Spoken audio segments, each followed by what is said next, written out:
Hey everyone, and welcome back to another video. And in this video, I'm going to be going over how to find your return details on Temu. Now this video is going to be particularly useful for individuals. Let's say that you made a return on Temu and you want to go ahead and see what's the process with that return. Either way, this video is going to be short, sweet, and simple, guys. There's not going to be a lot of steps involved, but the way to actually do this is that first you're going to go into your Temu account. Next, under orders and account, you're going to click on that. And then from here, what you're going to do is that you want to click on returns. It's this tab right over here. So as you can see, I've made a return for this one right over here.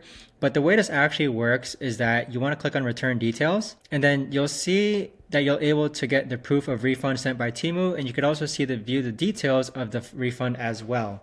You could also track your refund, but hopefully one of these options gives you a better idea as far as how to get or track your refund on Temu. If you guys know of a better or easier way to actually do this, let me know in the comments down below. I would love to know. Thanks so much for watching, everyone, and I'll see you guys all in the next video.